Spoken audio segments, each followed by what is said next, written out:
KP3 geographic channel में आप सबका बहुत बहुत स्वागत है। आइए आज हम लोग मानव भूगोल के मूल सिद्धांत की इस पुस्तक के 10वें अध्याय का हम लोग अध्ययन करते हैं। 10वां अध्याय है मानव बस्ती। कि मानव बस्ती का मतलब है मानव के बसाव, मानव के अधिवास को ही हम मानव बस्ती कहते हैं। क्योंकि हम सब मकानों के समूह में रहते हैं। आप इसे ग्राम, नगर या एक शहर कह सकते हैं। यह सभी मानव बस्ती के उदाहरण हैं। मानव बस्ती का अध्ययन मानव भूगोल का मूल है, क्योंकि किसी भी क्षेत्र में बस्तियों का रूप उस क्षेत्र के वातावरण से मानव का संबंध दर्शाता है। ठीक इस प्रकार से जो मानव बस्तियां हैं, उस मानव बस्तियों का जो अध्ययन किया जाता है, वो मानव बस्तियों का अध्ययन ये दो रूपों में किया जाता है। जिसको हम जो अध्ययन करते हैं उसे कहते हैं बस्तियों का वर्गीकरण। उसको बस्ती कह लीजिए या उसको सेटलमेंट कहा जाता है। तो सेटलमेंट को प्रमुख रूप से दो भागों में डिवाइड किया गया है। सेटलमेंट को प्रमुख रूप से दो भागों में डिवाइड किया जाता है। पहला है रूरल सेटलमेंट, दूसरा है अर्बन सेटलमेंट। रूरल का मतलब ग्रामीण अधिवास और अर्बन का मतलब है नगरीय अधिवास। तो इन दोनों का अध्ययन करने से पहले हम लोग इसको इस प्रकार समझ लेते हैं कि बस्तियों के प्रकार एवं प्रतिरूप को क्रमबद्ध ढंग से इस प्रकार देखते हैं कि बस्तियों का वर्गीकरण उनकी आकृति एवं प्रतिरूप के आधार पर किया जाता है। आकृति के आधार पर बस्तियों को मुख्य रूप से निम्न प्रकारों में वर्गीकृत किया जा सकता है। पहला है संहत बस्ती। संहत बस्ती का मतलब है सघन बस्ती, काफ़ी घनी बस्ती। इस प्रकार की बस्तियां वह होती हैं जिनमें मकान एक दूसरे के काफ़ी सटे हुए पाए जाते हैं, काफ़ी समीप पाए जाते हैं। इस तरह की बस्तियों के विकास नदी घाटियों के सहारे या उपजाऊ मैदानों में होते हैं। यहाँ रहने वाले समुदाय के लोग सब लोग मिल कर के रहते हैं और उनके व्यवसाय भी समान ही होते हैं। और दूसरा है प्रकीर्ण बस्ती। प्रकीर्ण बस्ती का मतलब है स्कैटर्न सेटलमेंट इसको कहते हैं। माने फैले जो मकान होते हैं काफ़ी दूर दूर होते हैं। इन बस्तियों में मकान दूर दूर होते हैं तथा प्रायः खेतों के द्वारा एक दूसरे से अलग होते हैं। एक सांस्कृतिक आकृति जैसे पूजा स्थल अथवा बाजार या बस्तियों को एक साथ बांधता है। ठीक इस प्रकार से ये प्रकीर्ण बस्ती का मानचित्र है। इसमें मकान काफ़ी दूर दूर देखने को मिलते हैं। पहाड़ पे एक काफ़ी नीचे है, एक काफ़ी ऊंचाई पर है, ये है। ठीक और उसके बाद जो घनी बस्ती है, घनी बस्ती को इस प्रकार से देख सकते हैं कि घनी संहत बस्ती इसको कहते हैं या सघन बस्ती। इसमें मकान काफ़ी सटे सटे होते हैं। ठीक आगे चलते हैं हम लोग और आगे अब हम लोग देखते हैं कि सेटलमेंट को प्रमुख रूप से दो भागों में डिवाइड किया गया है, एक ग्रामीण बस्ती और एक रूरल बस्ती। और अब हम लोग ग्रामीण बस्ती का अध्ययन करते हैं। ग्रामीण बस्ती अधिक निकटता से तथा प्रत्यक्ष रूप से भूमि से नज़दीकी संबंध रखती है। यहाँ के निवासी अधिकतर प्राथमिक गतिविधियों में लगे होते हैं, जैसे कृषि, पशुपालन एवं मछली पकड़ना। ये सब इनके व्यवसाय होते हैं। बस्तियों का आकार अपेक्षाकृत छोटा होता है। ग्रामीण बस्तियों को प्रभावित करने वाले जो कारक हैं वो आगे बताए जाएंगे। यहाँ पर हम ये देख लेते हैं, ये ग्रामीण बस्तियों का मानचित्र दिया गया है। जल के निकट बस्ती का आकार इस प्रकार से है। सॉरी, ये जो है बस्तियों का, ये जल के निकट बस्ती का आकार इस तरह दिया है मानचित्र। आगे देखते हैं, ग्रामीण बस्तियों को प्रभावित करने वाले कारक को हम देख लेते हैं।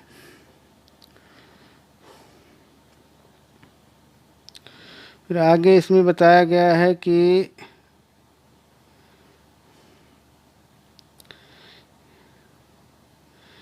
जल आपूर्ति, इसमें क्या है, जल आपूर्ति। जल आपूर्ति में हम लोग देखेंगे कि साधारणतः ग्रामीण बस्तियां जल स्रोतों या जल राशियों जैसे नदियां, झीलें एवं झरनों इत्यादि के समीप स्थित होती हैं, जहां जल आसानी से उपलब्ध हो जाता है। कभी कभी पानी की आवश्यकता लोगों को अन्यथा सुविधाजनक स्थानों जैसे दलदल से घिरे द्वीपों अथवा नदी किनारे के निचले क्षेत्रों में बसने के लिए प्रेरित करते हैं। ठीक, अधिकांश जल आधारित नम बिंदुओं बस्तियों में पीने, खाना बनाने, वस्त्र धोने आदि के लिए जल की उपलब्धि जैसे अन्य अनेक लाभ उपलब्ध होते हैं। अब हम लोग भूमि को देख लेते हैं। मनुष्य बसने के लिए उस जगह का चुनाव करता है जहाँ की भूमि कृषि कार्य करने के लिए उपयुक्त या उपजाऊ होती है। ठीक, और यूरोप के दलदली क्षेत्रों या निचले क्षेत्रों में बस्तियां नहीं बसाई जाती हैं, जबकि दक्षिण पूर्वी एशिया में रहने वाले लोग नदी घाटियों के निम्न भाग एवं तटवर्ती मैदानों के निकट बस्तियां बसाते हैं। आगे देखिए, उच्च भूमि के क्षेत्र। मानव ने अपने अधिवास हेतु ऊंचे क्षेत्रों को इसलिए चुना क्योंकि वहां पर बाढ़ के समय होने वाली क्षति से बचा जा सके और मकान और जीवन दोनों सुरक्षित रह सके। नदी के बेसिन के निम्न भाग में बस्तियां नदी वेदिकाओं एवं तटबंधों पर बसाई जाती हैं। ये स्तंभी मकान हैं, ऊंचाई वाले भागों पर इस तरह से बनाए जाते हैं। ठीक, आगे अब हम लोग देखते हैं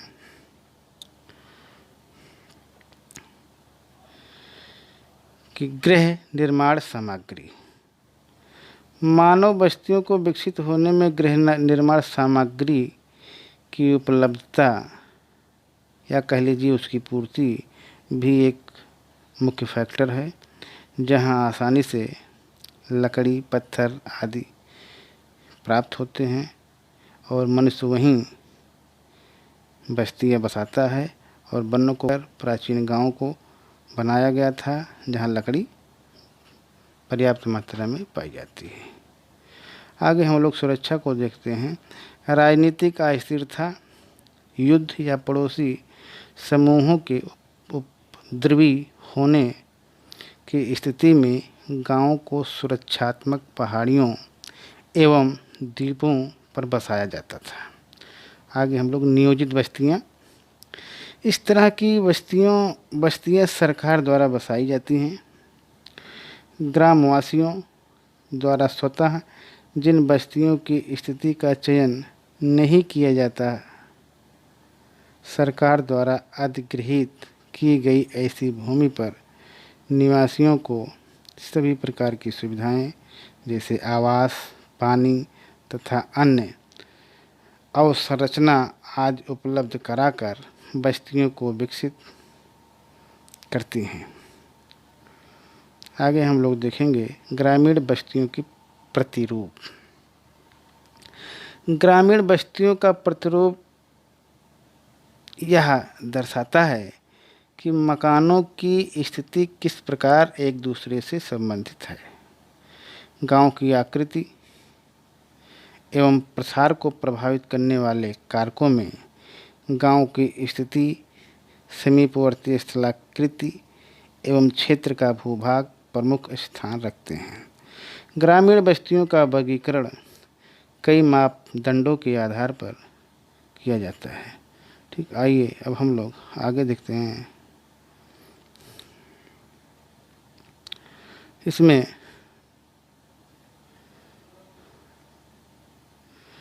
ये है, पहला है इसमें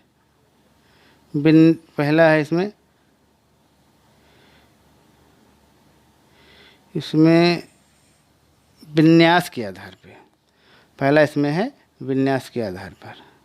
इसको हम लोग देखेंगे कि विन्यास के आधार पर इनके मुख्य प्रकार हैं मैदानी ग्राम, पठारी ग्राम, तटीय ग्राम, वन ग्राम एवं मरुस्थलीय ग्राम। और दूसरा है कार्य के आधार पर।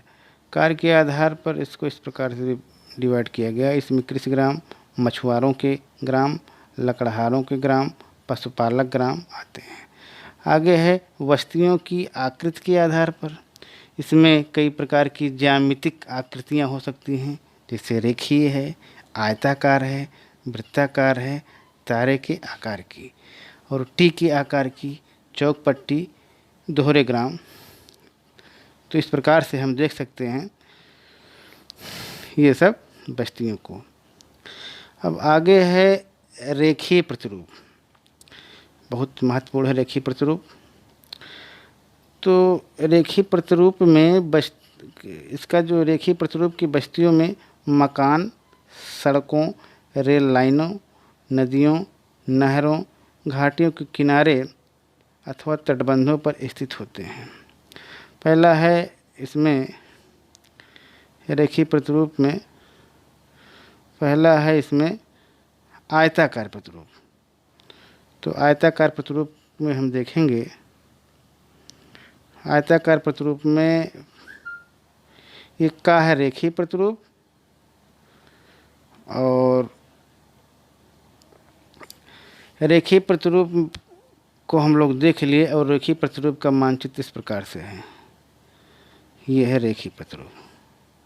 ये रेखीय प्रतिरूप का मानचित्र इस तरह से, एक सड़क बनी होती है, सड़क के किनारे किनारे मकान होते हैं, इसको कहते हैं रेखीय प्रतिरूप।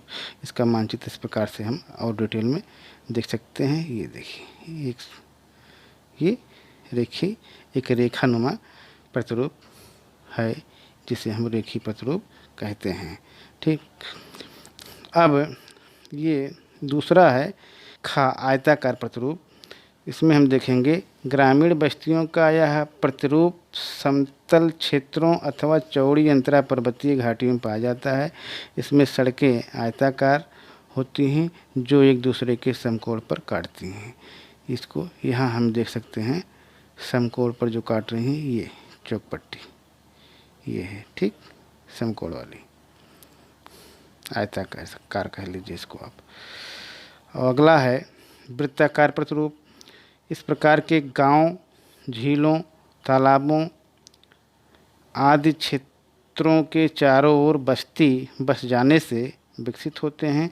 कभी कभी ग्राम को इस योजना से बसाया जाता है कि उसका मध्य भाग खुला रहे, इसमें पशुओं को रखा जाए ताकि उसे जंगली जानवरों से सुरक्षित रहे। ठीक, तो ये वृत्ताकार प्रतिरूप इस प्रकार से है। इसका ये है वृत्ताकार प्रतिरूप का एग्जाम्पल। ठीक, इस प्रकार से देखने को मिलता है। एक वृत्तनुमा वृत्त है, उसके चारों ओर इस प्रकार से बस्तियाँ पाई जाती हैं, जिसको वृत्ताकार प्रतिरूप कहते हैं। ठीक, अब हम लोग आगे देखेंगे तारे के आकार का प्रतिरूप। जहाँ कई मार्ग आकर एक स्थान पर मिलते हैं और उन मार्गों के सहारे मकान बन जाते हैं, तो वहाँ तारे के आकार की बस्तियाँ विकसित होती हैं। ये है तारे के आकार का प्रतिरूप। ठीक, ये है। और आगे देखेंगे हम लोग टी आकार, वाई आकार, क्रॉस आकार, टी आकार की बस्तियां सड़क के तिराहे पर विकसित होती हैं। टी आकार इस प्रकार से है, ये है टी आकार प्रतिरूप, ठीक, या वाई आकार। आगे हम लोग चलेंगे। अब इसमें आगे देखेंगे कि इसमें बताया गया है कि ये वाई आकार का एक और उदाहरण है, वाई आकार की बस्ती का एक और पिक्चर है, ठीक। इसमें बताया गया है जबकि वाई आकार की बस्तियां उन क्षेत्रों में पाई जाती हैं जहां दो मार्ग आकर तीसरे मार्ग से मिलते हैं। क्रॉस आकार की बस्तियां चौराहे पर प्रारंभ होती हैं, जहां चौराहे से चारों दिशा में बसाव आरंभ हो जाता है, ठीक। इसके बाद अगला है दोहरे ग्राम। दोहरे ग्राम में नदी पर पुल या फेरी के दोनों ओर इन बस्तियों का विस्तार होता है, ठीक। अब हम लोग देखेंगे ग्रामीण बस्तियों की समस्याएं। ग्रामीण बस्तियों की समस्याएं क्या क्या हैं, इसको हम देख लेते हैं। इसको हम इस तरह से समझेंगे ग्रामीण बस्तियों की समस्याएं में, और अच्छे तरीके से डिटेल में थोड़ा समझ लेते हैं। ये है ग्रामीण बस्तियों की समस्याएं। तो ग्रामीण बस्तियों की समस्याएं में देखते हैं, पहली समस्या है ग्रामीण बस्तियों की अधिक संख्या होने के कारण वे अनेक आभाओं से ग्रसित हैं, ठीक। और दूसरी है गांव की बस्तियों का आधारभूत ढांचा अविकसित है, यहाँ अब अवसंरचना का नितांत अभाव है।